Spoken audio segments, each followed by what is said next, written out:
오늘 증거할 내용은 생명에 이르는 회개에 관한 것입니다. 우리는 언뜻 생명에 이르는 회개라고 하면 추상적이고 관념적일 것 같습니다. 그래서 우리에게 주시는 생명에 이르는 회개는 저 먼 영원한 나라에서 이루어지는 그러한 생명이라고 생각되는 것 같습니다. 그러나 우리는 성경을 통하여 그리고 우리에게 주신 이 구원 얻는 삶을 통하여 생명에 이르는 회개가 무엇인지를 깨닫게 되고 알게 되고 있습니다. 하나님이 말씀하시는 생명은 우리의 현실에서 나타나는 것입니다. 그리고 그 실제에 관한 것입니다. 생명은 추상적인 것이 아닙니다. 왜냐하면 우리는 생명이 없는 삶에서 생명이 있는 삶으로 구원받은 자의 삶을 살아가고 있기 때문인 것이죠. 아무런 소망도 없고 그리고 삶의 의지를 낼 수 없는 막막하고 불안한 삶 속에서 우리가 지금 살아가는 삶의 생명이 무엇인지를 생각해 보십시오. 하나님이 주시는 기쁨과 평안, 이 즐거움은 하나님이 우리에게 주신 생명의 역사라고 하는 것이죠. 이것이 구원받은 그리스도인들이 살아가는 실제, 현실에 관한 것입니다. 그리고 성경에서 증거하는 이 생명에 이르는 회개라고 하는 것은 우리의 현실에서 이루어지는 관계성과 밀접한 관련을 가지고 있습니다. 오늘 본문 고린도후서 7장에는 바로 그 현실이 증거되고 있는 것이지요. 사도 바울은 하나님 앞에서 마음이 무척 약한 분이었습니다. 누군가에게 근심을 주고 좌절을 주는 것에 대해서 심한 자책을 느끼고 계셨어요. 그것이 설사 하나님의 뜻으로 책망과 권면을 한 것이라 할지라도 자신의 책망과 권면으로 인하여 성도들이 근심하고 낙심하는 것에 대해서 견딜 수가 없었습니다. 왜냐하면 하나님이 주신 생명은 우리 안에서 기쁨과 평안으로 즐거움으로 역사하는 것이기 때문이죠. 그런데 사도는 교인들의 잘못, 불신앙에 대하여 심각하게 그리고 진지하게 꾸짖고 책망할 수밖에 없는 상황이 있었어요. 그러므로 고린도 성도들은 근심하게 되었습니다. 그리고 슬퍼하게 되었어요. 이러한 소식을 들은 사도 바울은 마음이 아팠습니다. 혹시라도 그들에게 주신 하나님의 구원의 기쁨, 소망을 잃어버리게 되어서 그들의 삶이 우울하게 되고 슬픔 가운데 거하는 삶이 될까 마음이 심히 괴로웠던 것이죠. 그러나 하나님은 이 책망과 권면으로 인하여서 성도들이 가지고 있었던 그 근심이 생명에 이르는 회개에 이르게 되었다라고 증거하며 기뻐하고 있는 것입니다. 처음에 성도들은 사도 바울의 책망으로 인하여서 근심하고 기쁨을 잃어버렸지만 그러나 그 책망과 훈계로 인하여 하나님 앞에 나아가서 회개하게 되었습니다. 그리고 그 회개의 결과는 무엇입니까? 그들이 하나님 앞에서 온전히 깨끗한 자가 된 것입니다. 회개로 인하여 온전히 깨끗한 자가 되어 하나님과의 온전한 관계성이 회복되고 또한 갈라지고 멀어진 것만 같았던 사도와 성도들의 관계성이 오히려 굳건한 믿음으로 하나가 되어서 기쁨이 충만하게 되었다라고 고백하고 있는 것입니다. 우리는 이러한 현실을 경험하고 목격하게 되었습니다. 하나님이 우리에게 주신 이 현실이 우리의 삶 속에서 그대로 나타나고 표지로 하나님께서 보여주셨기 때문인 것이죠. 바로 생명에 이르는 회개가 있는 것입니다. 이 생명은 우리에게 하나님이 주시는 기쁨이며 평안이며 즐거움이며 소망에 관한 것입니다. 이것이 충만하게 넘치게 되어지면 우리는 우리의 이웃에게, 근심 가운데 거하고 있는 우리 주변의 식구들에게 위로와 소망을 주는 존재가 되는 것이죠. 슬픔과 괴로움 속에서 아무런 낙이 없이 살아가는 영혼들에게 잠시라도 기쁨을 줄 수 있다면, 우리 자신으로 인하여 누군가에게 위로가 될 수 있다면 그것은 그 사람의 인생에 가장 기억에 남을 선물이 되어지는 것이죠. 그리고 그 수단을 통하여 하나님은 복음을 전하게 하시는 것입니다. 하나님을 증거하게 하시는 것이죠. 이러한 하나님이 주시는 생명이 바로 회개로 인하여 이루어지는 것임을 오늘 우리가 알 수 있기를 원합니다. 그렇다면 생명에 이르는 온전한 회개는 무엇일까요? 우리는 지난주에 유사 형태를 살펴보았어요. 그 유사 형태는 예수 그리스도와 관계없는 결단, 결심에 관한 것입니다. 이것은 도덕적으로, 행위적으로 옳은 행위를 통하여 외적인 영향력을 줄 수는 있습니다. 그러나 이러한 행위는 관계성하고는 관계가 없습니다. 관계성을 통하여 이루어지는 하나님이 주시는 평안과 기쁨을 누릴 수 있는 것은 아닙니다. 그냥 보기에 덕이 되고 나와 상관이 없지만 그런 행위들이 훌륭해 보이고 모범이 될 수는 있는 것이죠. 그러나 이것은 유사 형태인 것입니다. 예수 그리스도를 믿는 믿음으로 행해지지 않는 결단, 회개는 바로 하나님이 말씀하시는 생명에 이르는 회개와 관련이 없는 것입니다. 이것을 혼동하지 않기를 원합니다. 그러므로 참 회개는 믿음의 본질로 나타나게 되는데, 이 회개는 반드시 인격의 전환이 이루어져야 합니다. 인격의 전환이 이루어지지 않는 것은 성경에 증거된 회개에 관한 것이 아닙니다. 왜냐하면 우리의 회개, 즉 그리스도인의 회개는 자아를 부인하는 것이기 때문이죠. 우리 자신을 부인하는 것입니다. 우리 자신을 부인하고 새 사람이 시작되는 것입니다.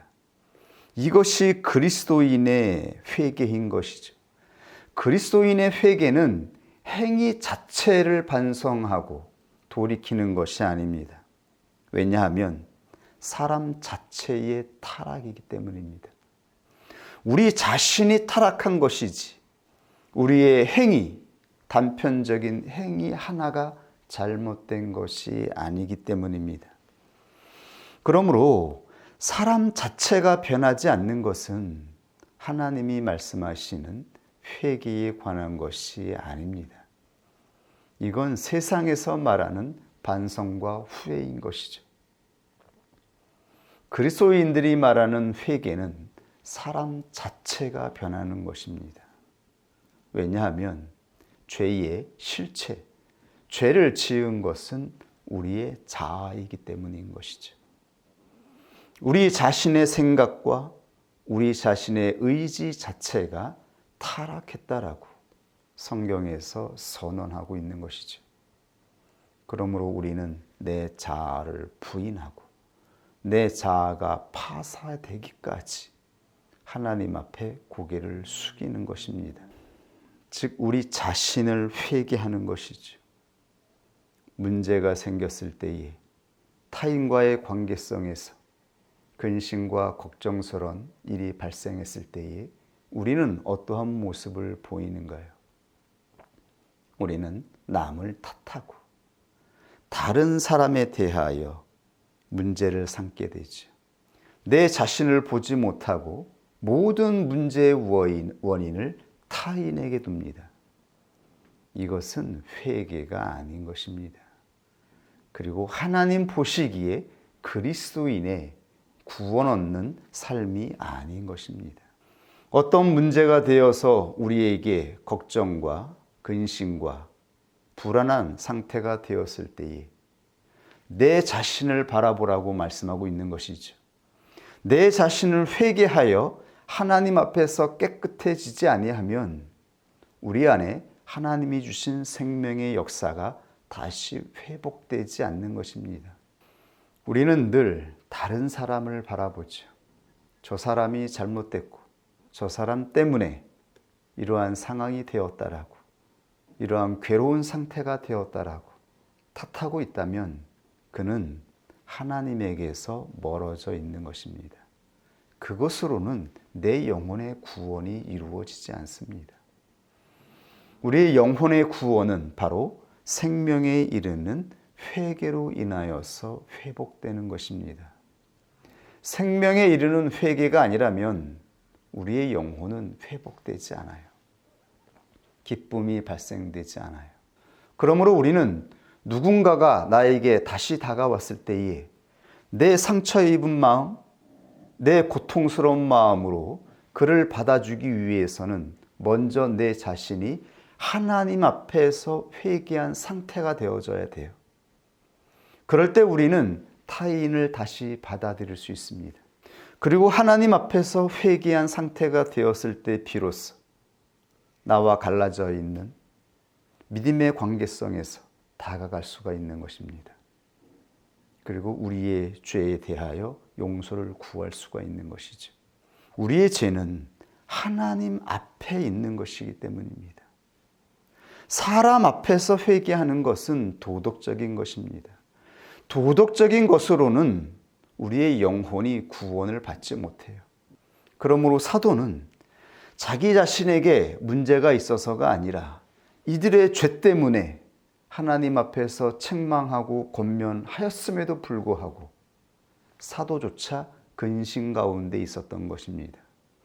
자신의 책망과 훈계로 인하여서 관계성이 깨진 것 같고 나에게 다가올 수 없는 상황이 된 것 같고 그들에게 기쁨을 앗아간 것 같고 평안을 앗아간 것 같아서 괴로운 지경이 되었어요.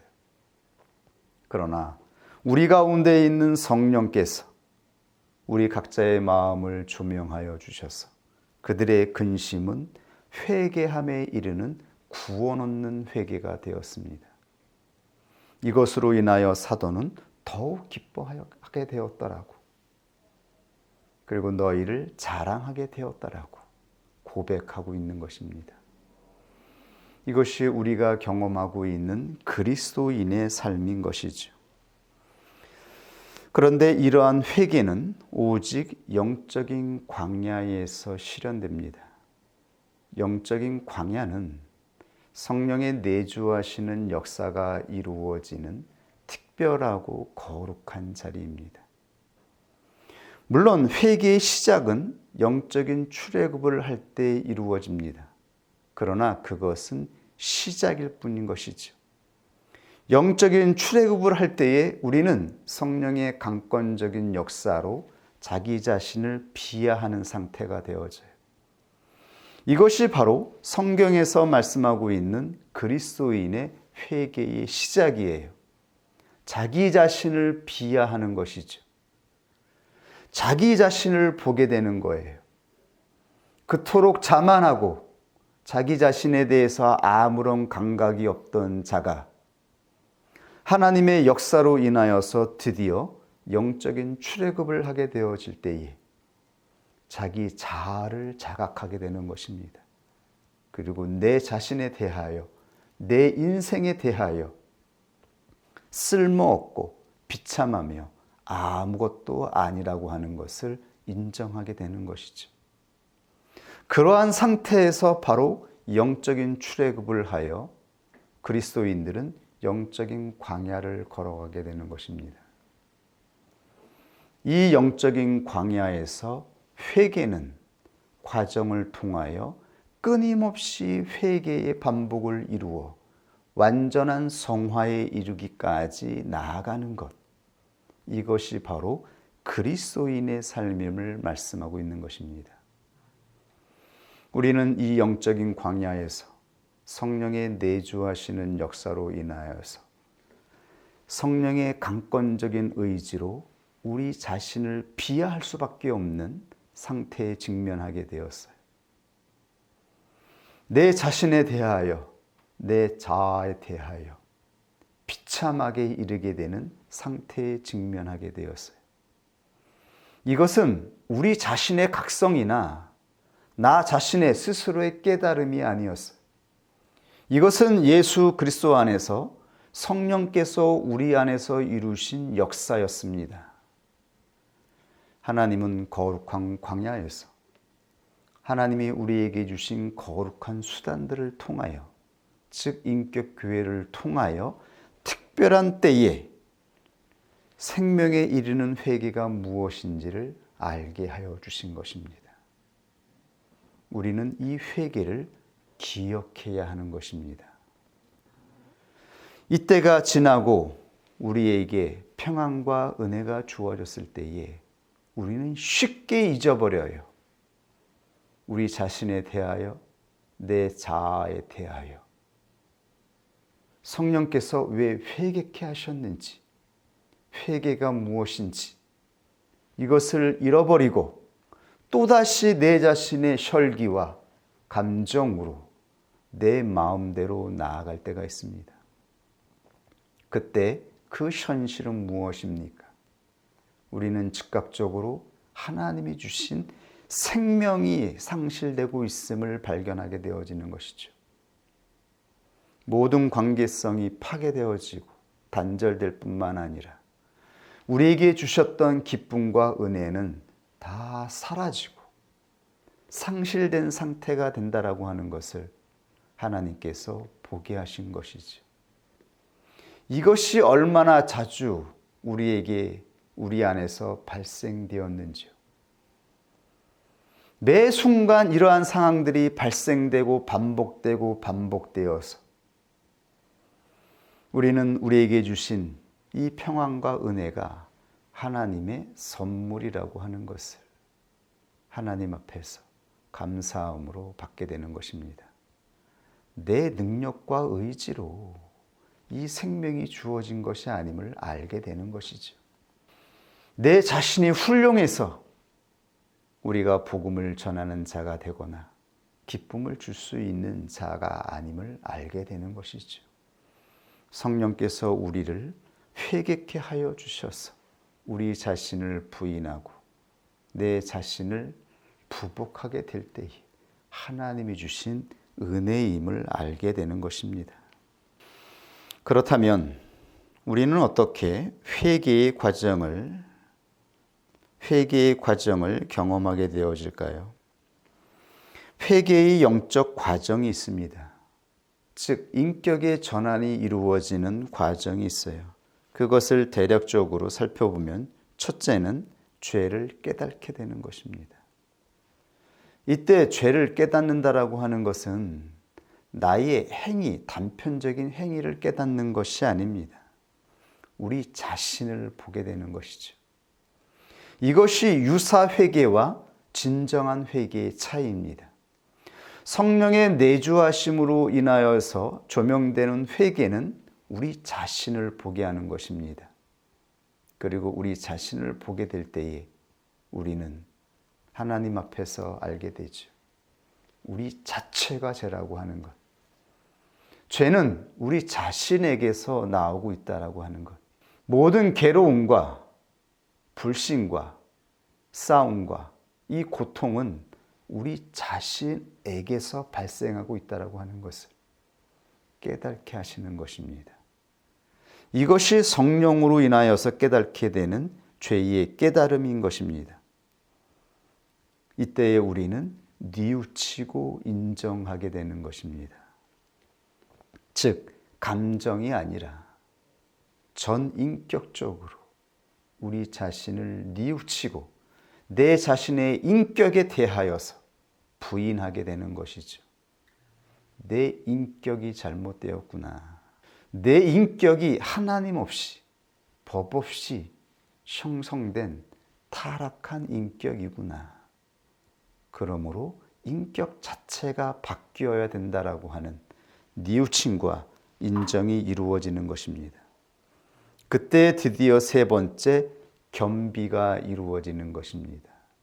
이 겸비가 바로 자기 비하, 스스로 내 자신에 대하여 보잘것없고 하찮은 존재라고 하는 것을 인정하게 되어지고 겸손한 상태가 되어지는 것.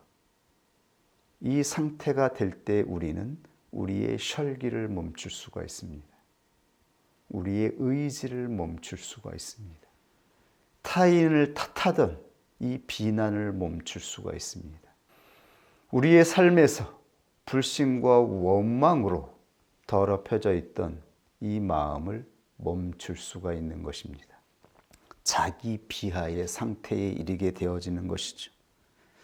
그리고 이 과정을 통하여 드디어 우리는 온전한 믿음으로 말미암아 겉사람을 뚫고 나와서 새로운 인격이 입혀지는 것을 보게 되는 것입니다. 새 사람의 옷을 입게 되는 것이죠. 이것이 바로 생명에 이르는 회개의 과정인 것입니다.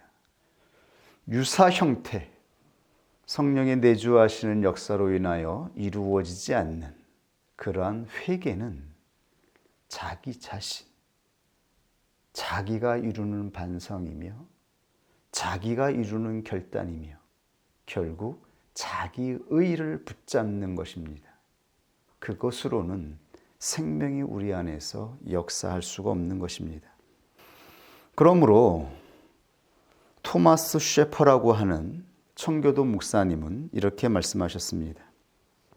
그분이 쓴 회심론이라는 책을 통해서 잠깐 중요한 내용을 소개하도록 하겠습니다. 참된 회개를 이루는 깨달음은 바로 죄에 대한 확실한 깨달음이라고 진술하셨습니다. 셰퍼드 목사님은 성령의 구원 사역이란, 많은 사람들이 성령의 구원 사역에 대해서 이야기하죠. 그러나 가장 경건했던 시대, 청교도 목사님이 말씀하셨던, 즉 그들의 영혼 가운데 성령께서 비춰주셨던 이 구원 사역이 무엇인지를 한번 들어보십시오. 성령의 구원 사역이란 첫째가 믿음을 주시는 것이 아니라 오히려 사람에게 믿음이 없으며 우리가 죄의 책임과 지배 아래 있음을 확신시키는 것이다. 그러므로 믿음이 먼저가 아니라 회개가 먼저라고 강조하셨던 것입니다. 성령은 먼저 우리 안에서 죄를 깨닫게 하고 우리를 회개케 하신 다음에 생명 얻는 믿음으로 말미암아 칭의를 주신다라고 말씀하신 것입니다. 그러므로 요한복음 16장 8절 이하에 예수님께서는 보혜사 성령이 우리에게 오실 때에 이루어지는 역사에 대하여 이렇게 말씀하셨습니다. 그가 와서 죄에 대하여, 의에 대하여, 심판에 대하여 세상을 심판하시리라. 즉 먼저 죄에 대하여 성령께서 심판하신다라고 말씀하신 것이죠. 죄에 대한 확실한 깨달음이 없이는 믿음도 없다라고 말씀하신 것입니다. 바로 우리의 상태는 죄로 말미암아 부패된 상태, 믿음을 버린 바로 현실에서 살아가는 존재들이기 때문인 것이죠.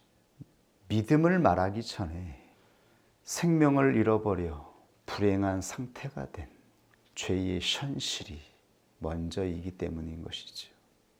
이 죄에 대한 깨달음과 회개 없이는 하나님이 주시는 믿음의 구원 얻는 역사가 이루어지지 않는 것임을 말씀하고 있는 것입니다.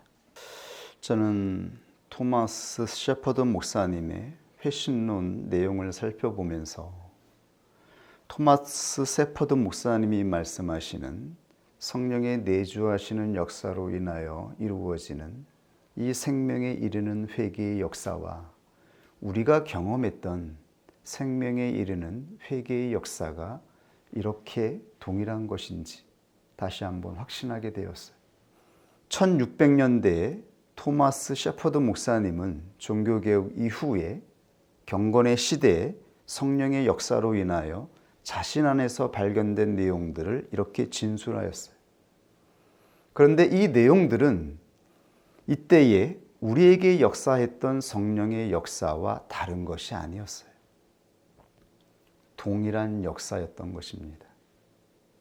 성령은 모든 부르시는 자들에게 구원의 역사를 이룰 때에 동일한 역사, 동일한 표지로 역사하는 것임을 우리가 확인할 수가 있는 것입니다. 그러므로 우리에게 역사했던 이 성령의 역사가 얼마나 귀하고 특별한 역사였는지, 그리고 이것을 우리는 하나님 앞에서 잘 간직하고 잊어버리는 존재가 되지 않도록. 왜 잊어버리지 말아야 하냐면, 이것을 잊어버리면 우리에게서 나타나는 이 은혜의 역사, 우리가 가지고 있는 이 평안의 삶이 언제든 죄로 말미암아 무너지고 파괴될 것이 분명하기 때문입니다. 우리는 쉽게 교만해지고 쉽게 나태해져요. 그리고 쉽게 잊어버립니다. 우리는 이 사실을 분명히 기억할 수 있기를 원합니다. 셰퍼드 목사님이 이런 말씀을 하셨어요. 성령이 제일 먼저 확신시키는 죄는 특정한 죄이다.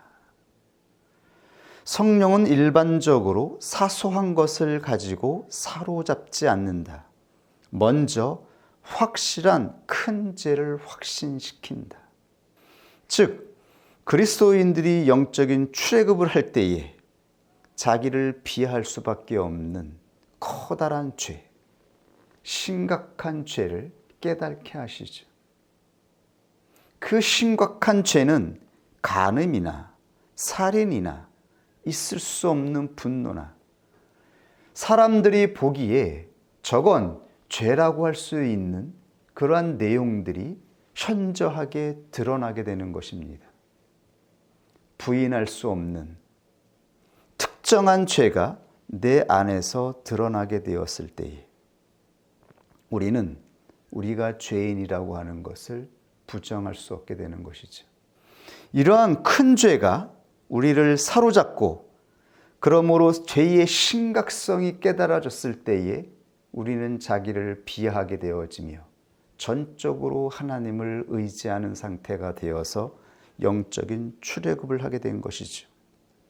나 자신이 문제라고 하는 것, 이 인격으로는 구원 얻는 삶을 살아갈 수 없다라고 하는 것을 자각하게 되어서 새로운 삶을 시작하게 된 것입니다. 참고적으로 셰퍼드 목사님은 이러한 말씀하셨어요.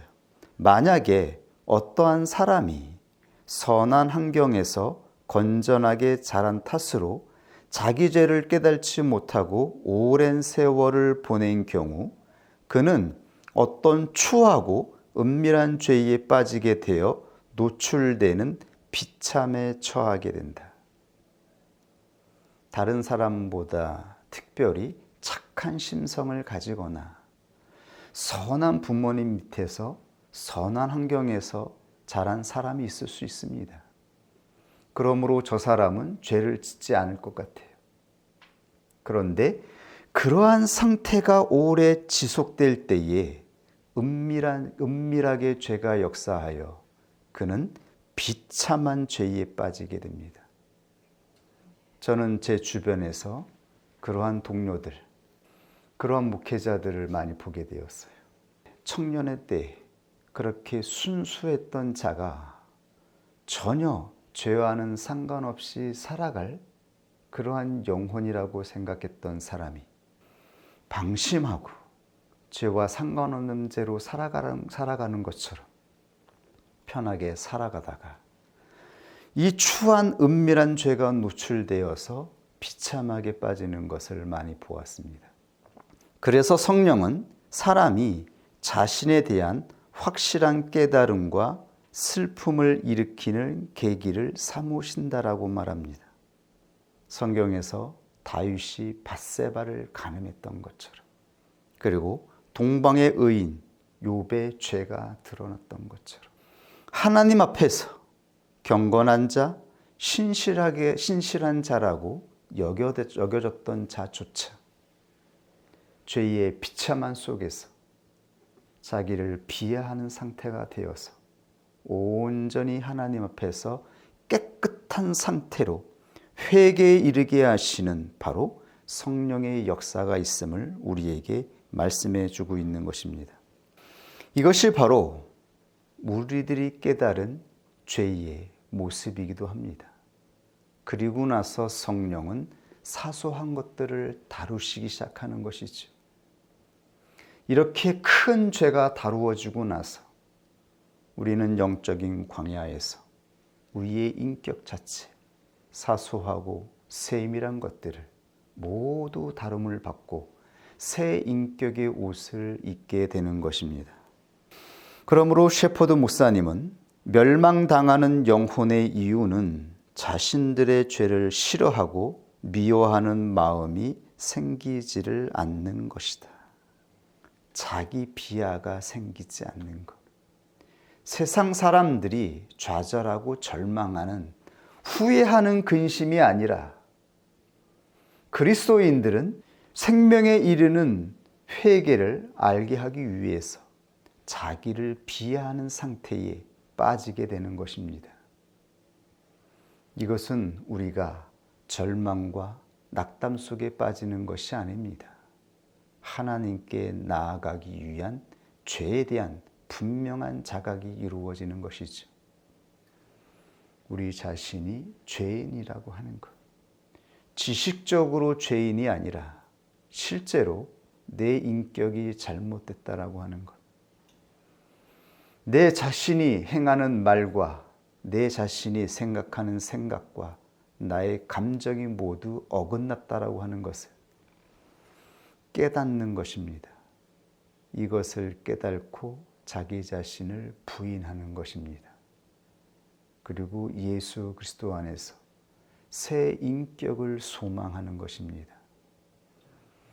하나님과 함께 대면하는, 하나님 앞에서 살아가는 삶을 기대하며 우리는 새 인격의 옷을 입는 것입니다. 이것이 바로 생명에 이르는 회개임을 알 수 있기를 원합니다. 그리고 이 놀라운 역사가 우리에게 주어진 특별한 역사였음을 알게 될 수 있기를 원합니다. 이제 우리는 전적인 하나님의 은혜로 인하여 다시 기쁨과 소망을 가지게 되었어요. 그러나 저는 마음속 안에서 긴장하고 있습니다. 경계하고 있습니다. 그토록 성령 충만함과 성령의 역사로 인하여서 하나님 앞에서 벗어나지 않을 것 같은 이 상태조차 어느 순간 믿음이 없는 상태로 떨어진다라고 하는 것을 보게 하여 주셨어요. 그리고 우리에게 주신 이 은혜가 우리가 하나님을 떠나 교만한 순간 언제든지 상실될 수 있다라고 하는 것을 우리는 경험했습니다. 그러므로 이 회개의 마음을 간직할 수 있도록 항상 자신의 과거와 현재의 죄를 살피고 생각할 수 있기를 원합니다. 우리 자신을 돌아보는 자가 될 수 있기를 원합니다. 그리고 강팍한 마음을 제거하는 것입니다. 순간순간 발생하는 강팍함이 있습니다. 그것은 물론 상처로 인하여 발생하는 거겠죠. 실망으로 인하여 발생하게 되겠죠. 우리는 서로 상처 주고 상처를 받아요. 그리고 쉽게 강박해져요. 지금은 성령께서 강권하시는 때가 아니기 때문인 것이죠. 이때 우리는 어떻게 이 강팍함을 제거할 수 있습니까? 하나님이 우리에게 새 마음을 주셨기 때문에 가능하다라고 말씀하고 있고 또 가능한 것입니다. 우리의 과거와 현재를 생각하면서 하나님 앞에서 믿음으로 부드러운 마음을 갖겠다라고 내 마음을 하나님 앞에서 회개하는 마음으로 뉘우치면 우리는 강팍함에서 벗어나는 이 놀라운 은혜를 경험하게 되는 것이죠. 이 은혜가 우리에게 있는 것입니다. 때때로 이 강팍한 마음이 주어질 때에 빨리 이 마음을 제거할 수 있기를 원합니다. 그리고 우리의 뜻대로 되지 않을 때에 우리 안에 계신 성령의 도우심을 구하자고요.